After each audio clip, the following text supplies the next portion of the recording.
Assalamualaikum warahmatullahi wabarakatuh. Saya dari kelompok 5 memperkenalkan nama kelompok yang ada di grup saya. Yang pertama adalah saya sendiri, yaitu Muhammad Rifki Fanani dengan NIM 220301043. Dan selanjutnya bisa diperkenalkan Mas Aris.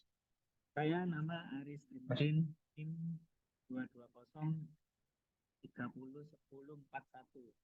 Selanjutnya silakan Mas Bumi. Saya Muhammad Fajar Mudin dengan NIM 2203010110. Dan itu dia perkenalan dari kelompok kami. Dan di sini kami akan membahas tentang etika dan tantangan bisnis menggunakan teknologi informasi.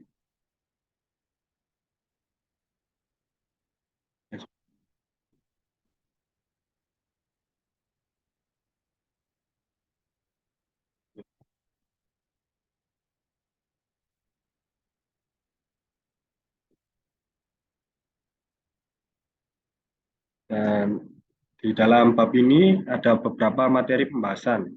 Yang pertama yaitu pengertian etika bisnis, kedua prinsip-prinsip etika bisnis, dan yang ketiga pengertian etika bisnis dalam bidang teknologi informasi, dan yang terakhir adalah tantangan bisnis menggunakan teknologi informasi. Yang pertama saya akan menjelaskan tentang pengertian bisnis, pengertian etika bisnis. Etika adalah sebuah pemikiran atau refleksi tentang moralitas dalam ekonomi dan bisnis.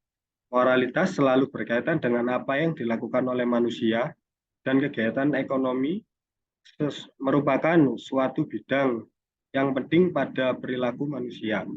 Sedangkan bisnis merupakan usaha perdagangan yang dilakukan oleh seseorang atau kelompok yang terorganisasi untuk bertujuan mendapatkan laba atau keuntungan dengan memproduksi atau menjual barang dan jasa untuk memenuhi kebutuhan konsumen. Jadi etika adalah sebuah cara dalam menjalankan bisnis sesuai dengan kaidah serta aspek yang sesuai, di mana seluruh aspek ini dapat menyangkut individu, perusahaan, dan masyarakat. Sehingga bisa dikatakan ini merupakan hal yang sangat berkaitan.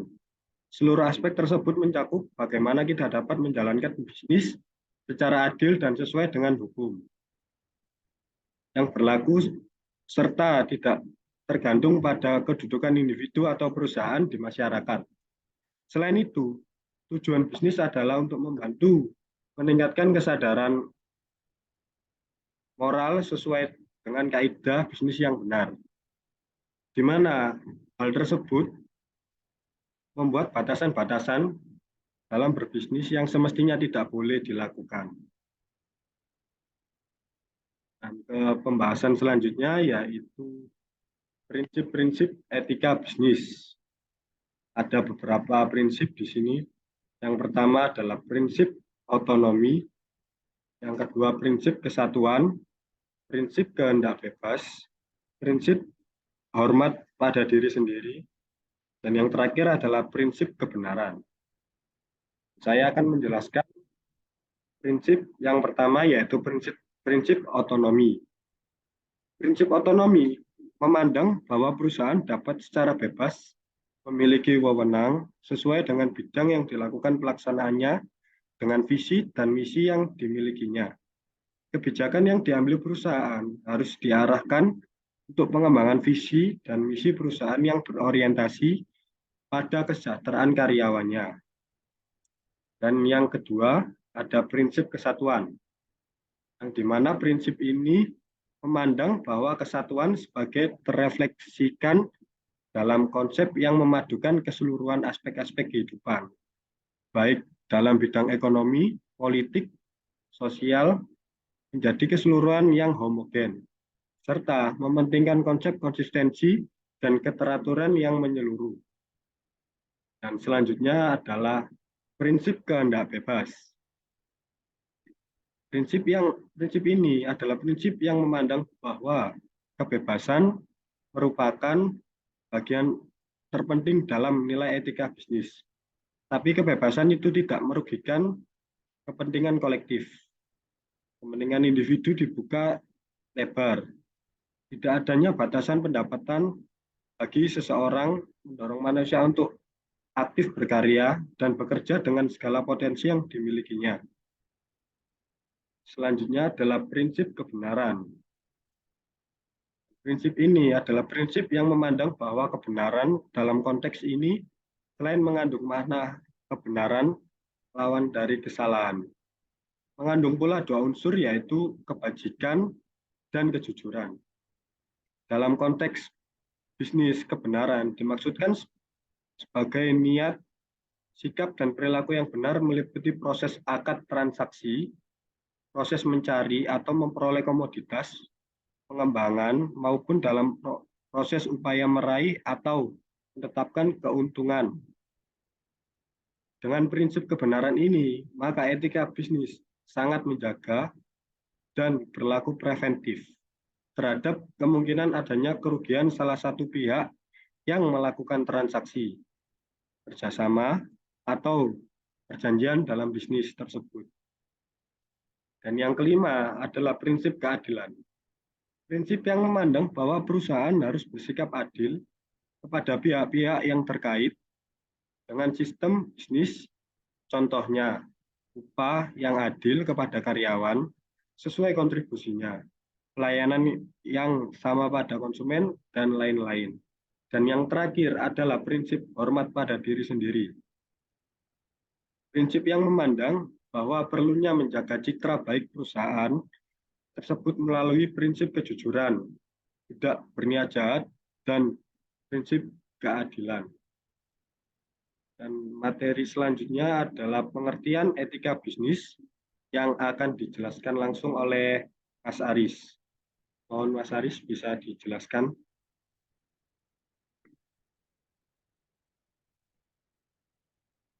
Terima kasih, rekan Rifki. Selanjutnya saya akan menyampaikan materi selanjutnya, pengertian etika bisnis dalam bidang teknologi informasi. Baik, bagaimana tadi juga sudah disampaikan oleh Mas Rifki di materi pengantar sebelumnya, etika adalah sebuah pemikiran atau refleksi tentang moralitas dalam ekonomi dan bisnis. Moralitas selalu berkaitan dengan apa yang dilakukan oleh manusia, dan kegiatan ekonomi merupakan suatu bidang yang penting pada perilaku manusia juga. Sedangkan bisnis merupakan usaha perdagangan yang dilakukan oleh seseorang atau kelompok orang yang terorganisir, yang bertujuan untuk mendapatkan laba atau keuntungan dengan memproduksi dan menjual barang atau jasa untuk memenuhi kebutuhan para konsumen. Maka dapat disimpulkan bahwa etika bisnis dalam teknologi informasi adalah suatu pemikiran kritis mendasar tentang pandangan moral dalam usaha perdagangan yang dilakukan oleh seseorang atau kelompok untuk mendapatkan laba atau keuntungan dengan menjual barang atau jasa untuk memenuhi kebutuhan konsumen dengan menggunakan dan memanfaatkan teknologi informasi yang semakin canggih agar barang dan jasa yang dijual dapat dipasarkan dengan luas dan mudah. Teknologi informasi pada era sekarang ini memiliki perkembangan yang sangat pesat.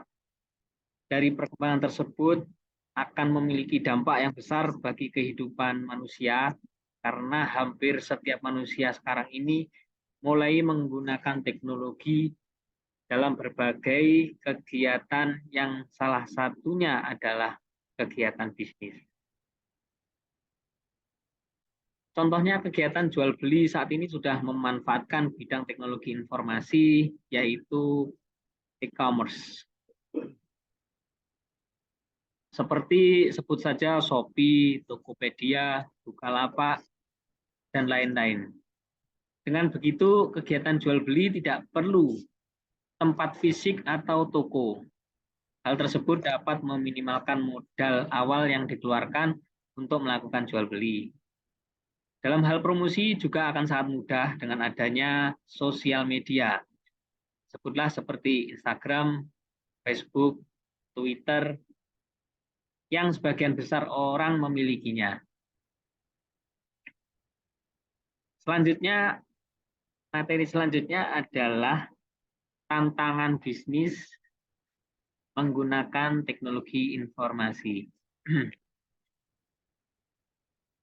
Bisnis menggunakan teknologi informasi memang menghasilkan banyak sekali dampak positif, serta bisnis dalam bidang teknologi informasi pun juga bertujuan untuk mendapatkan keuntungan yang sebesar-besarnya dari kegiatan yang dilakukan.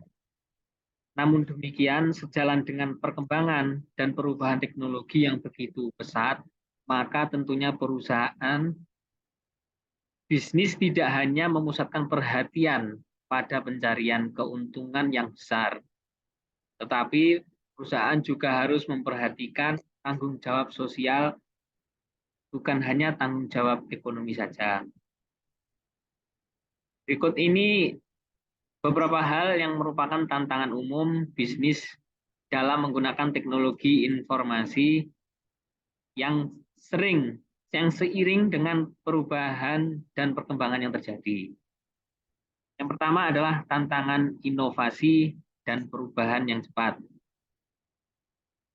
Mengingat perubahan yang begitu cepat dalam bidang teknologi informasi, seringkali perubahan yang terjadi memberikan tekanan bagi masyarakat dan perusahaan untuk mengikuti perubahan tersebut.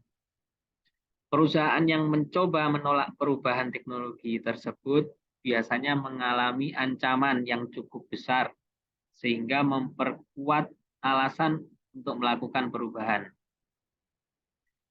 Keuntungan ekonomis dari perubahan tersebut seringkali menjadi alasan pembenaran mereka dalam melakukan perubahan. Dampak inovasi dari perubahan tersebut kerap menimbulkan banyak masalah yang menyangkut tenaga kerja dan sumber daya manusia dibandingkan dengan manfaat pembangunannya. Banyak tenaga kerja yang menganggap bahwa suatu perubahan dan inovasi akan mengecilkan kemampuan mereka dalam melakukan suatu pekerjaan. Hal ini tentu saja akan mengubah kondisi pekerjaan dan mengurangi tingkat kepuasan kerja seseorang. Untuk mengatasi masalah tersebut, perusahaan mempunyai tanggung jawab yang lebih besar untuk menyediakan lapangan kerja dan menciptakan tenaga kerja yang mampu bekerja dalam masa peralihan.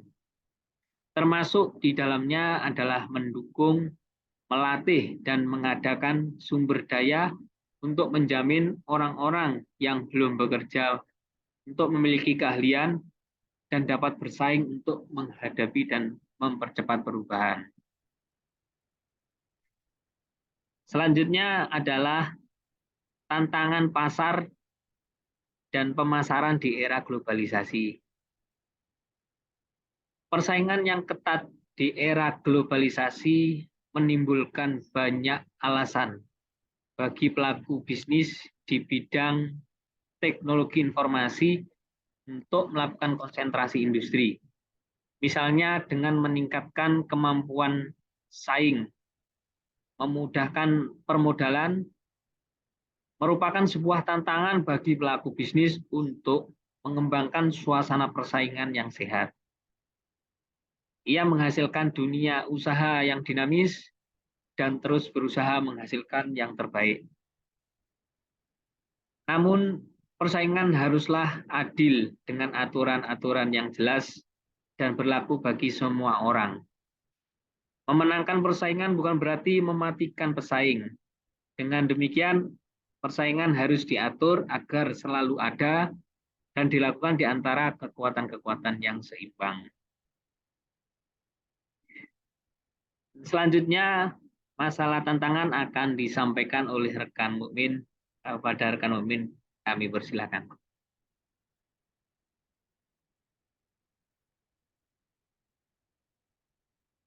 Baik, melanjutkan presentasi dari Mas Aris tentang tantangan pergaulan, tantangan-tantangan. Saya akan menjelaskan tentang tantangan pergaulan internasional, tantangan zero surveillance, dan tantangan pengembangan sumber daya manusia. Oke, saya akan menjelaskan tantangan pergaulan internasional dulu. Tantangan pergaulan internasional sering terjadi bahwa perusahaan internasional mengambil tindakan yang tak dapat diterima secara lokal di suatu negara. Banyak pertanyaan mendasar bagi perusahaan multinasional, seperti kemungkinan masuknya nilai moral budaya masyarakat lain, atau kemungkinan terjadi eksploitasi yang dilakukan perusahaan terhadap lubang-lubang perundang-undang dalam negara demi kepentingan mereka. 4. Tantangan zero surveillance, yaitu tantangan sosok pemimpin, di mana pemilik bisnis banyak berkomunikasi dengan karyawannya mengenai hal-hal pekerjaan. Padahal selayak manusia biasa, karyawan juga membutuhkan keakraban dengan pemimpin demi menjalin hubungan yang baik. Tantangan pengembangan sumber daya manusia. Sebuah institusi bisnis tidak hanya memiliki uang untuk kepentingan bisnis, tetapi juga sumber daya manusia yang berguna bagi pengembangan bisnis tersebut. Bisnis memiliki manajer yang berkompeten dengan tenaga keuangan yang profesional, tenaga ahli yang terampil, dan semua saling mendukung demi keberhasilan sebuah bisnis. Kesimpulan, bisnis memang berorientasi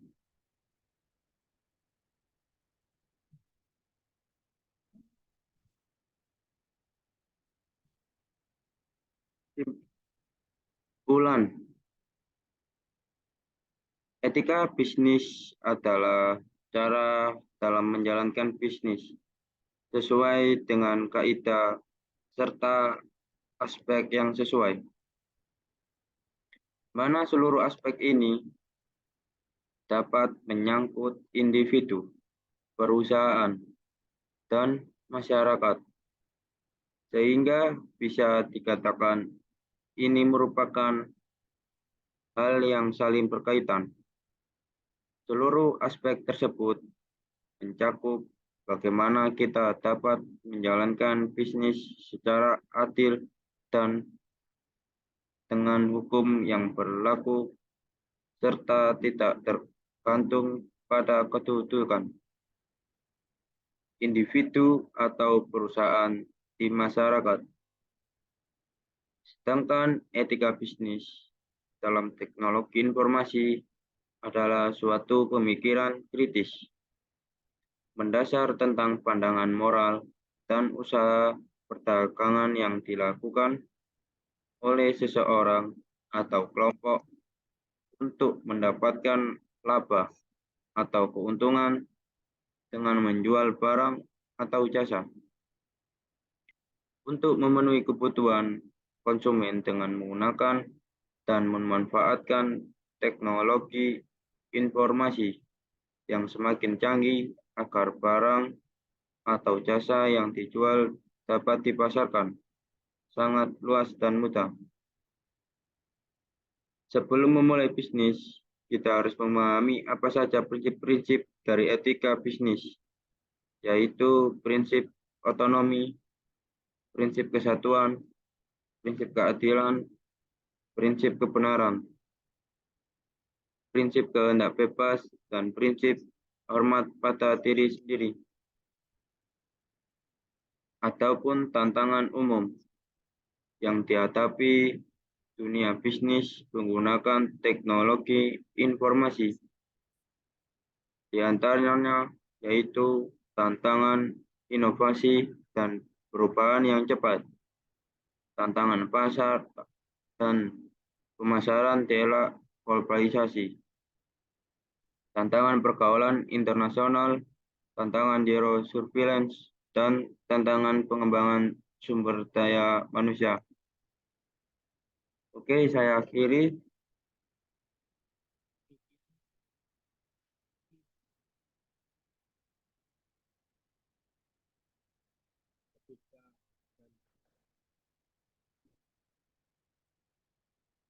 Kami bertiga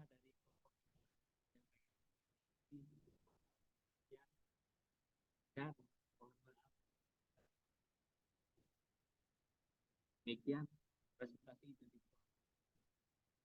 sebagai penutup. Assalamualaikum Warahmatullahi wabarakatuh.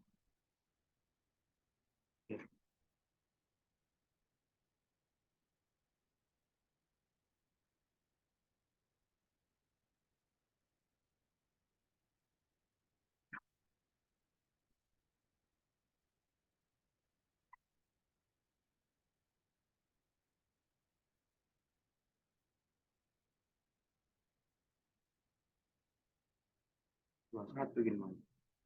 Satu.